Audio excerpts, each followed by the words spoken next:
Hello friends, welcome to Aaras little kitchen. நாங்கள் நல்லா இருக்கோம், நீங்கள் நல்லா இருக்கீங்களா?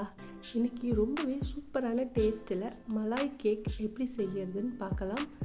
வீடியோக்குள்ளே போகிறதுக்கு முன்னாடி நம்ம சேனலை சப்ஸ்கிரைப் பண்ணிக்கோங்க. ஒரு மிக்சிங் பவுலில் 1 கப் மைதா எடுத்துக்கோங்க. அது 200 கிராம் அளவு, 1/2 spoon baking soda, 1 spoon baking powder சேர்த்து இது போல் சலித்து தனியாக எடுத்து வச்சுக்கலாம். அடுத்து இன்னொரு மிக்சிங் பவுலில் 1/2 cup sugar, 1/2 கப்லேயும் 3/4 cup refined oil சேர்த்துக்கோங்க. அடுத்து 1/2 கப் தயிர் சேர்த்து நல்லா மிக்ஸ் பண்ணிடலாம். எல்லாம் ஒன்று சேர்ந்து வர அளவுக்கு நல்லா மிக்ஸ் பண்ணிக்கலாம். இது போல் ஆனதும் நம்ம ஆல்ரெடி சலித்து வச்சுருக்க மாவில் இதை சேர்த்து நல்லா மிக்ஸ் பண்ணிடலாம். ஃபஸ்ட்டு மிக்ஸ் பண்ணிவிட்டு அடுத்து ஒரு 150 200 ml பால் எடுத்துக்கோங்க. பாலை கொஞ்சம் கொஞ்சமாக சேர்த்து கலந்துக்கலாங்க.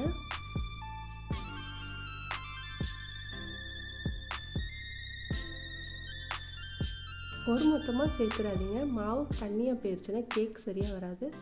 கொஞ்சம் கொஞ்சமாக சேர்த்து கலந்துக்கலாம்.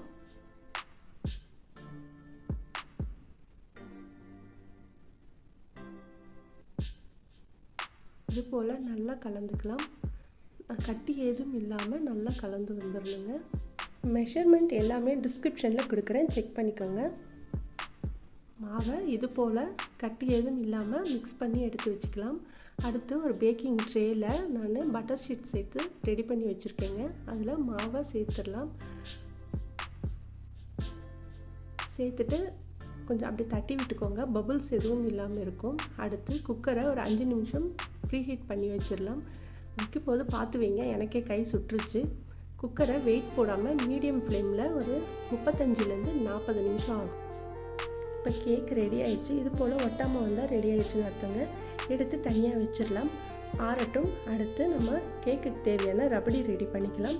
அதுக்கு 1/2 லிட்டர் பால் நான் ஒரு பாத்திரத்தில் சேர்த்துருக்கேன். பால் கொதித்ததும் இது போல் கலந்து விட்டுக்கிட்டே இருக்கலாம். அடுப்பை லோ ஃப்ளேமில் வச்சுட்டு கலந்து விட்டுக்கோங்க. அடுத்து பொடியாக கட் பண்ண நட்ஸ், உங்கள்கிட்ட என்ன நட்ஸ் இருக்கோ சேர்த்துக்கோங்க. நான் பாதாம், முந்திரி சேர்த்துருக்கேன். கொஞ்சமாக நட்ஸு கொஞ்சம் பவுட்ரு பண்ணியும் சேர்த்துருக்கேன். இது போல் கைவிடாமல் கலந்துக்கிட்டே இருங்க. ஏலக்காய் பொடி அப்படி இல்லைன்னா ஒரு சிட்டிகை குங்குமப்பூ சேர்த்துக்கலாம். குங்குமப்பூ ஆப்ஷனல் தான். சேர்த்து நல்லா கலந்துட்டு தேவையான அளவு சர்க்கரை சேர்த்து கைவிடாமல் கலந்துக்கிட்டே இருக்கலாம். ஓரத்தில் இருக்க ஏடெல்லாமும் எடுத்து போட்டுக்கோங்க. அது இன்னும் நல்லா ரிச் டேஸ்ட் கொடுக்குங்க. கேக் வீடியோஸ் நம்ம சேனலில் நிறைய அப்லோட் பண்ணியிருக்கேன், லிங்க் டிஸ்கிரிப்ஷனில் கொடுக்குறேன், தேவைப்பட்டால் பார்த்துக்கோங்க. பார்த்திங்கன்னா நல்லா திக்காகிடுச்சு, திக்காகி ரெடி ஆகிடுச்சு. இது நல்லா ஆற வச்சுக்கலாம்.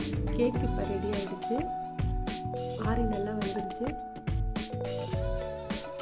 நல்லா சாஃப்டாக ரெடி ஆகிடுச்சுங்க கேக்கு. நீங்கள் உடனே பரிமாறுறதா இருந்தால் இதில் ஃபுல்லாக ஃபோக் ஸ்பூனில் குத்திட்டு நீங்கள் அப்படியே அந்த நம்ம ரெடி பண்ணி வச்ச ரபடியை சேர்த்துருங்க. அப்படி இல்லைன்னா இது போல் ஒரு சின்ன பீஸாக கட் பண்ணிக்கோங்க. கட் பண்ணிவிட்டு நம்ம ரெடி பண்ணி வச்சுருக்க ரபடியை இதில் சேர்த்திங்கன்னா நல்லா சாஃப்டாகிடும் கேக்கு. சாப்பிட்றதுக்கும் நல்ல ஒரு ரிச்சான டேஸ்ட்டாக இருக்குங்க. நீங்களும் இது போல் வீட்டில் ட்ரை பண்ணி பாருங்கள். வீடியோ பிடிச்சிருந்தா லைக் பண்ணிவிட்டு உங்கள் ஃப்ரெண்ட்ஸ் அண்ட் ஃபேமிலி கூட ஷேர் பண்ணிக்கோங்க. ஆரோக்கிய சமையலை ரசித்து ருசிப்போம். தேங்க்யூ ஃபார் வாட்சிங். Have a good day.